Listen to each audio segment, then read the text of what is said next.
Hello students, कैसे हो सभी लोग। मैं उम्मीद करता हूँ कि सभी खुश होंगे, मौज मस्ती में होंगे। कल हमारा जैम का एग्ज़ाम है आप सभी का। उसके साथ साथ उसके टीचर का भी एग्ज़ाम होता ही है। तो कल हमारा जो जैम का एग्ज़ाम होने वाला है उसकी प्रिपरेशन आप सभी लोगों ने अच्छी तरीके से की होगी, मैं ऐसा उम्मीद रखता हूँ। अब प्रिपरेशन तो जैसी भी थी, चलो अब ठीक है, अब आगे कुछ कर नहीं सकते। लेकिन जो कल का एग्ज़ाम है वो किस तरीके से आपको एग्ज़ाम देना है वो मैं आप लोगों को थोड़ा सा बताने की कोशिश करूँगा। क्योंकि हमने एग्ज़ाम दिया है, क्वालिफाइड भी हैं उस एग्ज़ाम में, तो थोड़ा सा वो किस तरीके से एग्ज़ाम देना है वो मैं शेयर करना चाहूँगा। सबसे पहले तो आप लोगों को प्रेशर बिल्कुल भी फील नहीं करना है। लेकिन मैं आपको कितना ही बता दूं कि प्रेशर फील नहीं करना है, आप लोग फिर भी प्रेशर फील करेंगे ही, वो बात भी अलग है। लेकिन अपना प्रेशर जो है कम से कम करने की कोशिश करें। कॉन्फिडेंस ज़्यादा की ज़्यादा लाने की कोशिश करें एग्ज़ाम में, कि आप लोगों ने जो तैयारी की है वो अच्छे से अच्छा तैयारी करने की कोशिश की थी और अपना 100% दे दिया है आप लोगों ने। उसके बाद आप एग्ज़ाम देने आए हैं। तो ऐसा कुछ करने के बाद आप लोगों को पेपर सबसे पहले देखते ही आपको इजी इजी क्वेश्चंस करने हैं। जो आपको लगता है कि ये इजी क्वेश्चन है, ये मैं आसानी से कर सकता हूँ, उन क्वेश्चंस को पहले कर लो। उसके बाद फिर देखते हैं हार्ड क्वेश्चन होगा नहीं होगा बाद की बात है, वो सबका एक जैसा ही होता है। ठीक है, हार्ड क्वेश्चन सबका होते हैं नहीं होते हैं वो बाद की बात है। इजी क्वेश्चंस आप लोगों को गलत नहीं होने चाहिए। और इजी क्वेश्चंस सबसे ज़्यादा गलत होने के चांसेस होते हैं, क्योंकि इजी क्वेश्चंस वो होते हैं जिनको आप लोगों ने प्रीवियस ईयर के क्वेश्चंस में देखा है या आपके टीचर्स ने आपको सोल्व करवाया है। तो उन क्वेश्चंस को देखते ही आप लोगों को लगेगा कि हाँ ये क्वेश्चन मेरे को आता है, और उसमें जल्दबाजी में आप लोग गलत करने के चांसेस की तरफ बढ़ जाओगे। समझ गए क्या कहना चाह रहा हूँ? हाँ। तो आपको जो भी क्वेश्चन आता है, आपको देखा हुआ क्वेश्चन लगता है, तो उसको सावधानी से करना है। ठीक है, क्योंकि आप लोगों ने जो क्वेश्चन देखा है वो सेम टू सेम क्वेश्चन ये नहीं है, उसमें थोड़ा सा चेंजेस करके दे रखा है। तो आपको क्वेश्चन के साथ साथ थोड़े ऑप्शन भी ध्यान रहते हैं, तो आप गलत कर सकते हैं उसको। तो ध्यान से जो इजी क्वेश्चन है उसको बहुत सावधानी से करें, क्योंकि सिली मिस्टेक करने की पूरी पूरी उम्मीद होती है वहाँ पर। ठीक है, तो एक तो इजी क्वेश्चन को आसानी से करना है, तसल्ली से करना है। एक क्वेश्चन को आपको 5-7 सेकंड उसके बारे में सोचना है कि ये क्वेश्चन है इस तरीके का है, तो उसको किस तरीके से हम कर सकते हैं। ठीक है, ये सब चीज़ें आपके दिमाग में आनी चाहिए। दूसरा है कि जो आपको इजी इजी टॉपिक्स लगते हैं कि ये टॉपिक हमें अच्छे से आता है, ये वाला जैसे लीनियर है, रियल है, ग्रुप थ्योरी है, जैसे जैसे ओडी है, डिफरेंशियल इक्वेशन वाले, तो ये इजी टॉपिक्स हैं, इनको आपको करने ही करने चाहिए एग्जाम में। ठीक है, उसमें भी इजी इजी टॉपिक्स आते हैं। जैसे लीनियर अलजेब्रा की मैं बात करूँ आप लोगों के लिए तो लीनियर अलजेब्रा में जैसे सिस्टम ऑफ लीनियर इक्वेशन के 2 क्वेश्चन आते ही आते हैं। ठीक है, उनको कोई नहीं रोक सकता। वेक्टर स्पेस बेसिस डायमेंशन में से 2 क्वेश्चन आते आते हैं। लीनियर ट्रांसफॉर्मेशन में 2 क्वेश्चन आते ही आते हैं, और आइगन वैल्यू आइगन वेक्टर में 2 क्वेश्चन आते हैं। ऐसे करके 8 क्वेश्चन आपके बन जाते हैं। आपको पता है फिक्स कहाँ कहाँ से एग्जाम में क्वेश्चन आ रहा है, वहाँ वहाँ से आपको क्वेश्चन करने हैं। ठीक है, तो घुमा फिरा करके बात यही है कि आपको इजी क्वेश्चन सबसे पहले अटैम्प्ट करने हैं, उनको करना है। इजी क्वेश्चन भी अगर आप लोगों ने सारे कर लिए हैं तो आप कट ऑफ से बहुत आगे निकल चुके होंगे। ठीक है, कट ऑफ तो आप आराम से पार कर लोगे, क्योंकि इजी इजी क्वेश्चंस, लीनियर के इजी क्वेश्चंस कर लिए, ओडी के इजी क्वेश्चंस कर लिए हैं, ग्रुप थ्योरी के, रियल के, इन सब के अगर इजी क्वेश्चंस कर लिए तो आप आराम से कट ऑफ से तो कहीं और आगे निकल चुके होंगे, और आराम से आपको आईआईटी मिलने की पूरी पूरी उम्मीद होगी। ठीक है, दूसरी बात यह कि जितना आप लोगों ने एक साल में प्रिपरेशन की है वो सारी सारी की सारी एक साइड में, और जितने आपका 3 घंटे का जो एग्ज़ाम होगा वो एक साइड में। आप लोगों ने बहुत अच्छे से प्रिपरेशन की है, मैं मानता हूँ।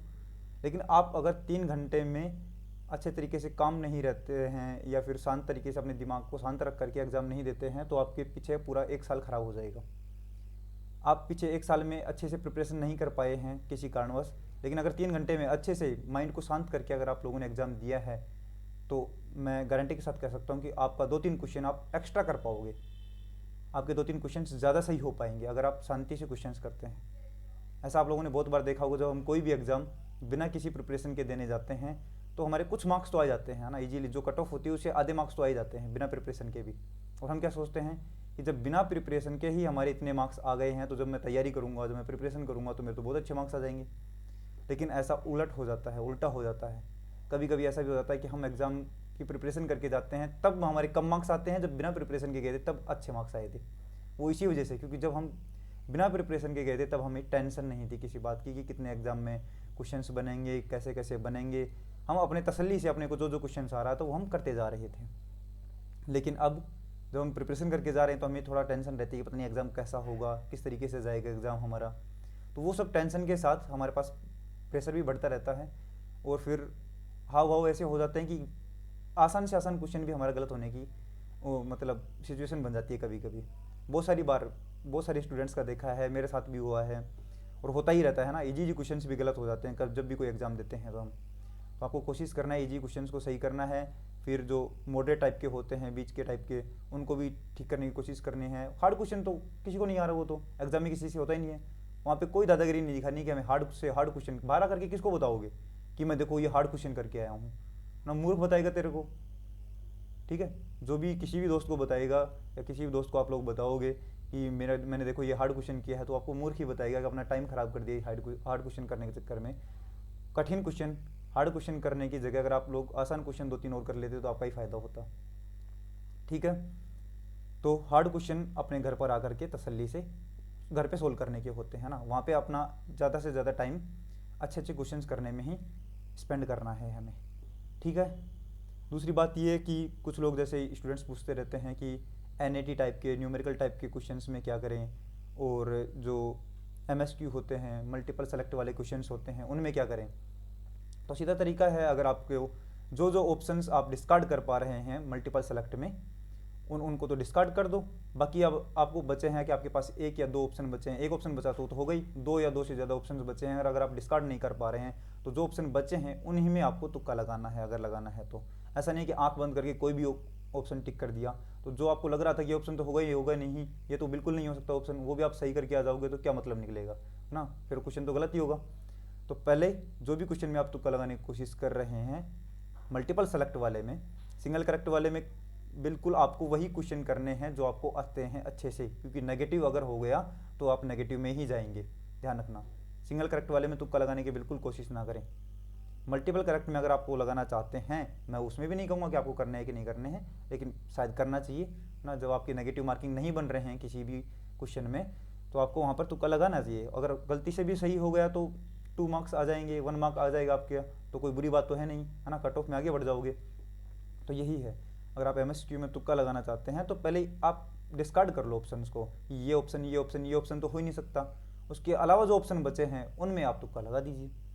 एनएटी वाले में तो क्या होता है, न्यूमेरिकल आंसर में तो आपको तुक्का लगाने का तो कोई चांसेस बनता नहीं है कि आपको कोई तुक्का सही हो जाए। गलती से अगर आप लोग 0-0 भरते जा रहे हैं जिनमें आपको नहीं आता है, या फिर 1-1 भरते जा रहे हैं और कोई सही हो गया तो वो बात अलग है। ठीक है, एनएटी में आपको मैं एक सजेशन दूंगा कि आपका जो भी सॉल्यूशन आया है ना, ठीक है, उसको एक बार थोड़ा सा वेरीफाई ज़रूर कर लेना, वापस से क्रॉस चेक कर लें कि आपका आंसर यही है क्या।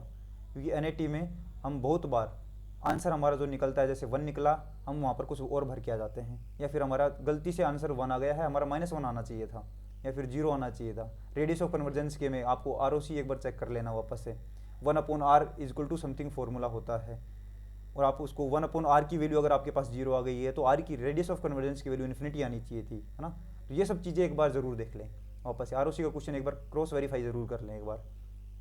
तो एनएटी में हमें हमेशा ध्यान रखना है कि जो आप ऑप्शन तो होता नहीं है उसमें, जो भी हमारे पास एनएटी का होता है उसमें आप फिल करते टाइम पे आप थोड़ा सा ध्यान देख लें कि हमारे पास जो भी है वो सही भर रहे हैं क्या, हम सही फिल कर रहे हैं क्या। क्योंकि बाकी में तो ऑप्शंस होते हैं तो हमें पता लग जाता है कि ये तो गलती से अगर कुछ गलत आ गया तो देखेंगे कि ये तो ऑप्शन में ही नहीं है, तो हम वहीं पर सोच लेते हैं कि हमने कुछ गलती की है। अब एनएटी में कुछ ऐसा तो होता नहीं है न्यूमेरिकल आंसर में कि आपको ऑप्शन दिखा, वो तो है होता ही नहीं है, आपको फिल करना है, तो फिल करने में जो आपको आंसर आएगा आप वही फिल कर देते हैं। तो एक बार क्रॉस वेरीफाई जरूर कर लें, मुश्किल से 1 मिनट का टाइम लगेगा, 1 मिनट का भी नहीं लगेगा, लेकिन आपको क्वेश्चन गलत होते होते बच जाएगा।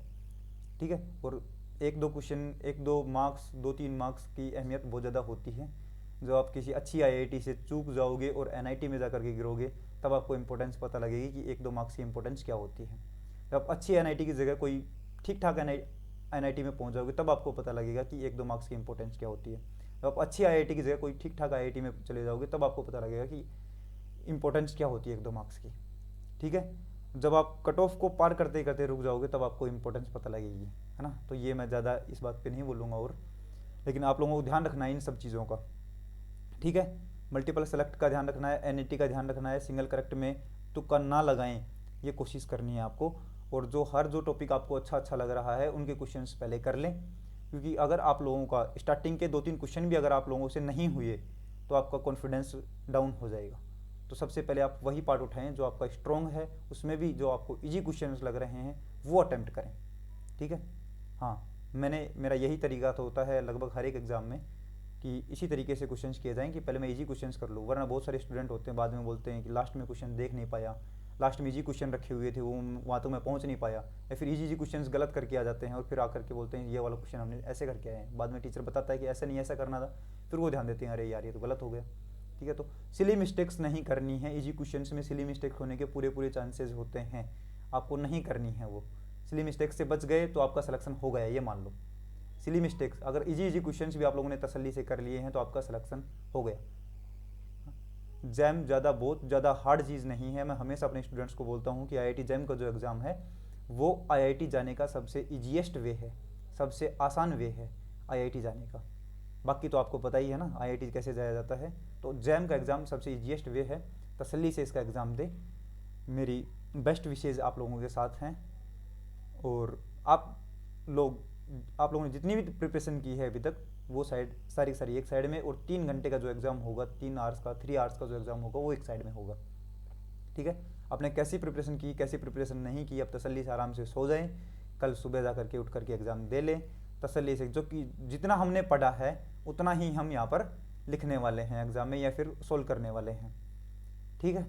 हाँ, ये सोच करके जाएं, और ये सोच के जाएं एग्ज़ाम में कि हमने अपना 100% दिया है प्रिपरेशन में, अब जो होगा वो एग्ज़ाम में देखा जाएगा, ठीक है। वहाँ पर लोड नहीं लेना बिल्कुल भी, और वहाँ पर बैठे बैठे ये काउंटिंग ना करें बिल्कुल भी कि इतने क्वेश्चन हमने सही कर दिए हैं तो इतने मार्क्स बन गए होंगे हमारे, इतने मार्क्स नहीं बने होंगे, या फिर और कुछ भी ऐसा नहीं सोचना है। आप अपना तसल्ली से क्वेश्चन कीजिए, जितने आपको आ रहे हैं वो सारे क्वेश्चन कीजिए मल्टीपल सेलेक्ट में और एनएटी में, फिर लास्ट में आप तुक्का लगाने की कोशिश करें।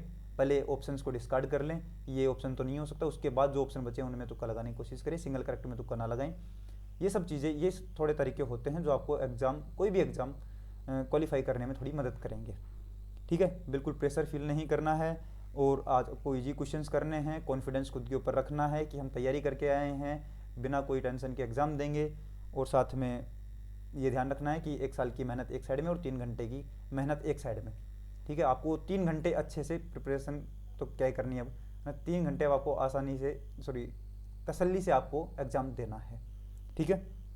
और बस यही है कि जो आपको इजी टॉपिक्स लगते हैं उनको तो आपको पहले करना ही करना है, ठीक है। ये मेरी थोड़ी सजेशन है आप लोगों को। मैं उम्मीद करता हूँ कि सभी लोग अच्छे से प्रिपरेशन करके आए होंगे, और कल का जो एग्ज़ाम है उसको तसल्ली से ही देंगे। जिसने भी मेरी वीडियो देखी है, आई होप कि उसको थोड़ी तसल्ली मिली होगी एग्ज़ाम के बारे में, कि हाँ चलो हम एग्ज़ाम देने के लायक हैं, अब अच्छे से एग्ज़ाम देंगे।